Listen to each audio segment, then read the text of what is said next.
Hello, friends. Welcome back to Whispers of Time. This is not a video about quick motivation. It's not about 5 easy habits that disappear tomorrow. This is about something uncomfortable but life-changing: the hidden cost of reacting without control.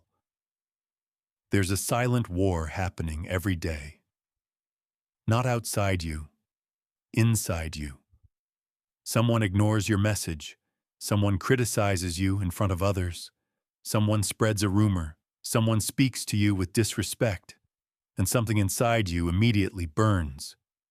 Your heart beats faster. Your hands tense.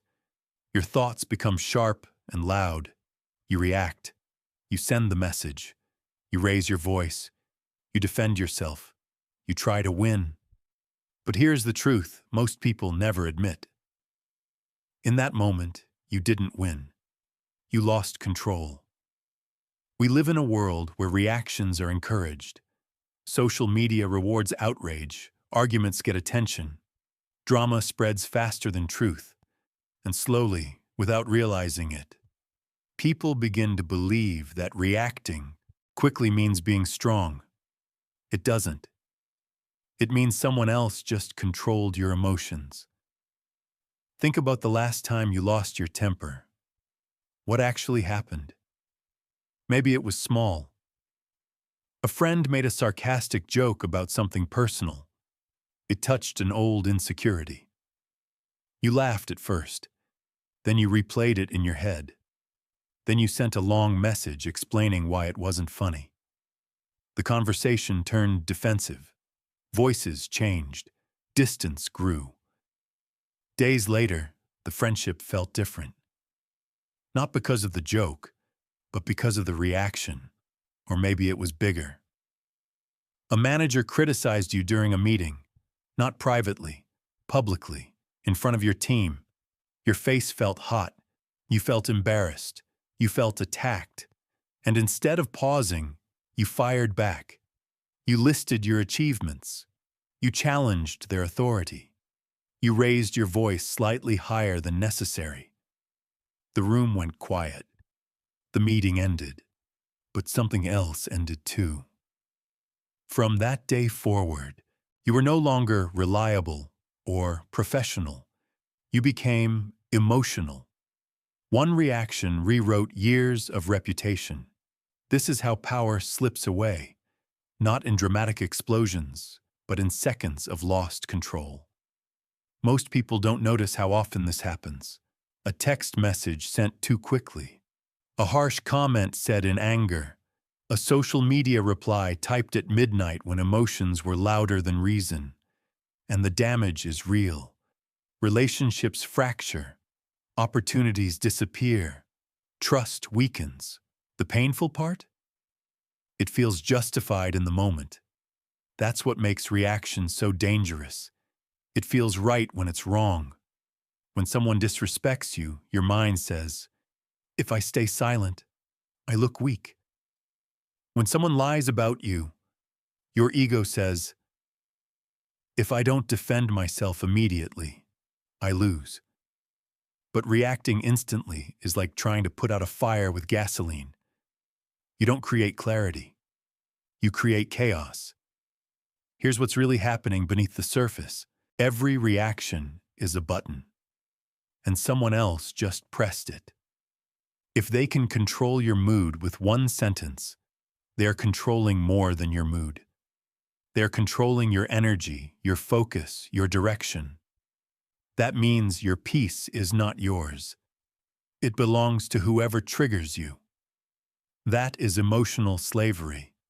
You may look free, you may think freely, but your emotional state depends on other people's behavior. Now imagine something different. Imagine someone insults you, and you do nothing for 5 seconds. You breathe in. You breathe out. Your body still feels the heat, but you don't speak. 5 seconds doesn't sound powerful, but it changes everything. Because emotion is like a wave. If you don't immediately ride it, it starts to fall. In those 5 seconds, your brain shifts from impulse to awareness. Instead of, I need to respond now, you ask, what will this cost me? That question alone saves careers. It saves marriages. It saves friendships. Strength is not loud. Strength is controlled. Let me show you what that looks like in real life. There was a young professional who had worked for years to build credibility. Late nights, extra effort, volunteering for difficult projects, slowly earning trust. One afternoon, during a presentation, a colleague interrupted him and said, "This data doesn't look accurate. Are you sure you understand the numbers?" It was subtle, but it was public, and it was humiliating. His instinct was to defend himself immediately. He wanted to say, "I double-checked everything. Maybe you should check your own work before questioning mine." But instead, he paused. 5 seconds. He looked at the screen. He calmly said, "Thank you for raising that. Let's review the source together." The room shifted. There was no drama, no tension, no escalation. Later, his manager told him something powerful. "Today, you proved you're ready for leadership." Why? Because leaders respond. They don't react. Reacting is easy. It requires no discipline. It's automatic. Responding requires control, and control requires awareness. If you truly want a peaceful life, not just success, but inner stability, you must learn this difference. Your anger may be real. Your hurt may be real. Your frustration may be justified. But your reaction is always a choice. And most regrets in life are not about what happened to us. They're about how we responded. So the real question is not, how do I stop feeling emotions? You can't. The real question is, how do I stop letting emotions control my actions? That is where transformation begins. Not in loud declarations, not in dramatic revenge, not in proving everyone wrong, but in quiet control, in 5 seconds of breathing, in choosing dignity over drama, in understanding that peace is more powerful than victory. Because when you stop reacting automatically, something changes inside you. You stop being predictable.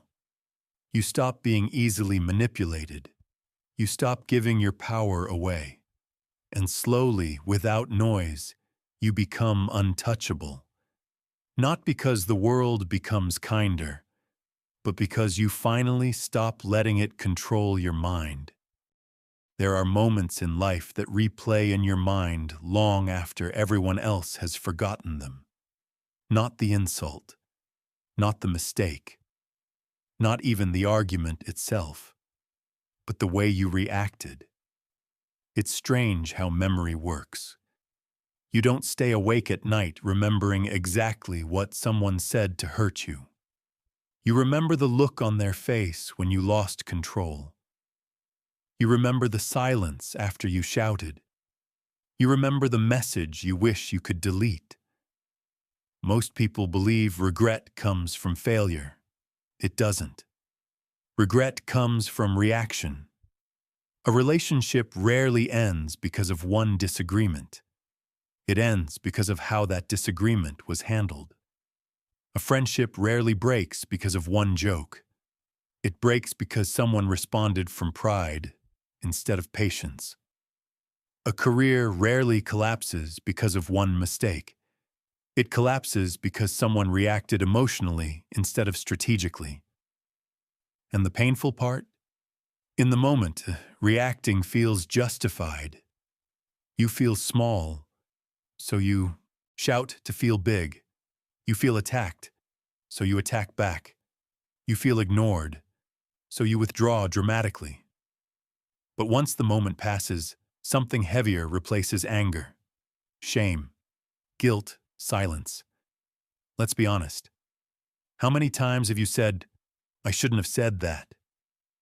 How many times have you typed a message, pressed send, and immediately felt your stomach drop. How many times have you replayed a fight in your head, thinking of calmer words you could have chosen? The truth is simple but uncomfortable. Fast reactions create slow regret. There was a woman who deeply loved her younger sister. They grew up inseparable, shared secrets, shared dreams, protected each other from the world. One evening during a family gathering, the younger sister made a sarcastic comment about something sensitive, an old failure, something the older sister had struggled with privately. It was said lightly, but it hit deeply. The older sister felt embarrassed in front of relatives. Old wounds reopened instantly. Instead of pausing, she exploded. She brought up childhood mistakes. She exposed private conversations. She accused her sister of jealousy. The room fell silent. The younger sister's face changed. Not angry, but hurt. The night ended early. Days passed. Weeks passed. Neither reached out. Both waited for the other to apologize. Years later, they still spoke politely, but the closeness never returned. And what hurt the older sister most was not the comment that started it. It was the realization that her reaction destroyed something precious. One uncontrolled moment replaced years of love with distance. This is how reactions become lifelong regrets, because words don't disappear. Tone doesn't disappear. Energy doesn't disappear. People remember how you made them feel, and when you react from pain, you often pass that pain to someone else. Here's the deeper truth most people avoid. You don't react only to the present moment. You react to your past. If you were ignored as a child, small signs of rejection now feel massive. If you were humiliated once, small criticism now feels like attack. If you were abandoned, small distance now feels like betrayal. So when something minor happens, your body reacts as if something major is happening. That's why reactions are rarely about now. They are about wounds that were never healed. And until you understand this, you will keep blaming others for reactions that actually come from inside you. Imagine this scenario. You send a message to someone important to you. They read it, they don't reply. 10 minutes pass, 30 minutes pass, an hour. Your mind starts building stories. They're ignoring me. I must have said something wrong. They don't respect me. By the time they finally respond, "Sorry, I was busy," you've already written a cold reply. But the reality? They were in a meeting, or driving, or overwhelmed. Your reaction wasn't to reality. It was to fear, and fear often speaks louder than facts. This is why emotional discipline is not about suppressing feelings. It's about separating feeling from action. You are allowed to feel hurt. You are allowed to feel angry. You are allowed to feel disappointed. But you are not required to act immediately. There is power in delay. When something triggers you, instead of responding instantly, try this. Name the emotion. I feel embarrassed. I feel disrespected. I feel afraid. Naming emotion reduces its intensity. It forces your brain to observe instead of explode. Then ask yourself, is this reaction about this moment or about something older? That question changes everything. Because awareness creates space, and space creates choice. Without space, reaction is automatic. With space, response becomes possible. Another powerful practice is time distance. When something painful happens, give yourself time before responding. 10 minutes, 1 hour, 1 day if necessary. Strong responses do not expire, But emotional reactions often destroy what time could have healed. Think about how many arguments would disappear if both people waited before speaking. Think about how many breakups would be avoided if one person paused before sending that final message. Think about how many opportunities would remain intact if someone chose silence instead of sarcasm. Most reactions become regrets because they are made in heat, not clarity. Heat feels urgent, clarity feels calm, but only one builds a future you won't regret. Here is something powerful to remember. Peace is stronger than pride. Pride says, I must defend myself now. Peace says, my worth does not need immediate defense. Pride says, I cannot let this go. Peace says, not everything deserves my energy. When you choose peace, you are not losing. You are protecting your long-term stability, and stability always wins in the end. You cannot erase the past. You cannot unsend words. You cannot undo certain moments. But you can decide that from this point forward, your emotions will not make decisions for you. Regret teaches, but awareness prevents.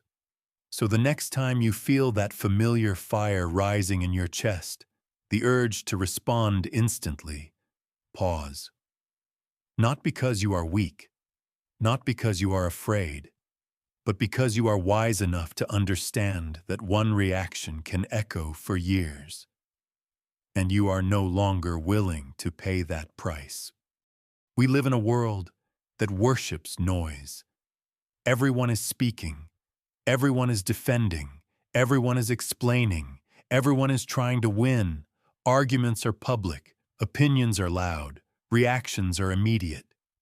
And in the middle of all that noise, silence looks weak. If you don't respond, people assume you lost.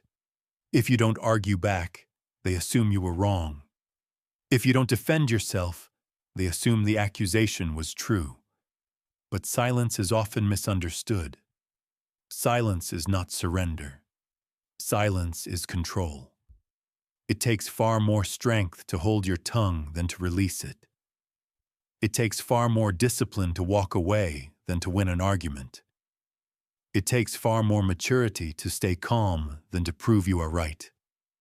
Most people react because they feel pressure. Pressure to defend, pressure to explain, pressure to correct every misunderstanding. But not every misunderstanding needs correction. Not every insult deserves acknowledgement. Not every lie requires your voice. Sometimes the strongest move is no move at all. There was a man who was publicly criticized online by someone he once trusted. Accusations were posted. Private conversations were twisted. People started commenting, asking questions, demanding his side of the story. Friends told him, "You need to respond." Family told him, "Don't let them destroy your name." Strangers said, "If you're silent, you must be guilty." He felt the urge to fight back. He drafted long explanations. He wrote paragraphs defending himself, but he didn't post them. Instead, he chose silence, not out of fear, out of strategy. He understood something important. Noise feeds drama. The more he spoke, the longer the conflict would live, so he said nothing. Weeks passed, then months. Eventually, inconsistencies in the accusations became obvious. Other people exposed the truth. The person who started the attack lost credibility, and the man who remained silent, he gained respect, because while others were emotional, he was composed. While others were loud, he was steady. Silence gave time space to reveal truth, but silence alone is not enough. Silence must be supported by calmness. Calmness is not the absence of emotion, it is the mastery of it. You will still feel anger. You will still feel hurt. You will still feel injustice. Calmness simply means you refuse to let those emotions control your behavior. There was once a crowded train during rush hour. People were tired, irritated, pressed together. Suddenly, a man entered the compartment shouting aggressively. He pushed past passengers. He cursed loudly. He challenged anyone who looked at him. The tension spread instantly. Some people shouted back. Some pulled out their phones. Some prepared for confrontation. But one elderly passenger remained completely calm. The aggressive man walked toward him, expecting resistance. Instead, the old man looked at him gently and said, "You look like you've had a very hard day." No accusation, no challenge, no sarcasm, just calm acknowledgement. The angry man paused. His breathing changed. His shoulders dropped. His eyes softened. Within seconds, the storm lost its force. The situation didn't escalate because one person refused to add fuel. Calmness can shift entire environments. But here is what most people don't understand. Calmness is trained. It is not natural for everyone. When coffee spills on your shirt before an important meeting, when traffic delays you, when someone speaks to you disrespectfully, when a message you expected never comes. Those are training sessions. Small storms prepare you for larger ones. If you panic over small inconveniences, how will you stand steady in major crises? Calmness is built in ordinary moments. Instead of reacting to minor frustration, breathe. Instead of complaining immediately, observe. Instead of assuming the worst, wait. The person who stays calm sees clearly, and clarity is power. Now consider something deeper. Energy is limited. Every argument drains it. Every explanation drains it. Every unnecessary defense drains it. When you try to fight every battle, you become exhausted. When you respond to every critic, you become distracted. When you defend yourself in every situation, you lose focus on building your own life. Not everything deserves your energy. Some people provoke because they want attention. Some criticize because they are insecure. Some insult because they are hurting. If you respond to every invitation to fight, you will never have energy left to grow. There was a university student who worked tirelessly toward her goals. She studied late, sacrificed weekends, and focused on excellence. One day, a rumor began circulating that she cheated on an exam. Whispers followed her through hallways. Friends became distant. Messages stopped. She felt angry and betrayed. Her first instinct was to defend herself publicly, to write posts, to confront people, to demand justice. And she did. She spent weeks trying to correct every story. She explained herself repeatedly. She argued with classmates. She lost sleep replaying conversations. Her grades began slipping. Her focus collapsed. The rumor eventually faded. But the damage from distraction remained. Years later, she reflected and said, "I didn't lose because of what they said. I lost because I gave it my energy." Sometimes silence protects your future. Sometimes walking away preserves your focus. Sometimes letting people misunderstand you is healthier than exhausting yourself trying to correct them. This does not mean you tolerate abuse. It does not mean you accept injustice silently in all cases. It means you choose your battles wisely. Ask yourself, will responding improve my life? Will this argument change anything meaningful? Is this worth my peace? If the answer is no, step back. Peace is not found in winning every confrontation. Peace is found in knowing which confrontations are unnecessary. And then there is ego. Ego is the voice that says, "They must know I am right. They cannot speak to me like that. I need to prove myself." Ego is loud. Peace is quiet. Ego seeks victory. Peace seeks freedom. Many reactions are not about justice. They are about ego. You want the last word. You want validation. You want recognition. But here is a difficult truth. You do not need to defend what is already true. You do not need to argue for your worth. You do not need to convince everyone of your value. The moment you stop chasing validation, something shifts inside you. You become lighter. You become steadier. You become harder to disturb. Because your stability is no longer dependent on other people's opinions. When ego controls you, every disagreement feels personal. When ego loosens its grip, you see clearly. Not every comment is an attack. Not every silence is rejection. Not every criticism is destruction. Sometimes it is just noise, and you were never meant to live inside noise. You were meant to build something stronger, a mind that cannot be easily shaken. When you master silence, protect your energy, and train calmness daily, something powerful happens. You stop reacting from your past. You start responding from your future. And the person who responds with clarity, who speaks only when necessary, who moves without emotional chaos, that person rises. Not loudly, not dramatically, but steadily. And steady always outlasts loud. So when the world tries to pull you into chaos, remember, you do not need to join every argument. You do not need to answer every insult. You do not need to prove your worth. Breathe, observe, choose wisely. Because the calm mind wins in the long run. And the strongest person in the room is rarely the loudest one. It is the one who remains unshaken.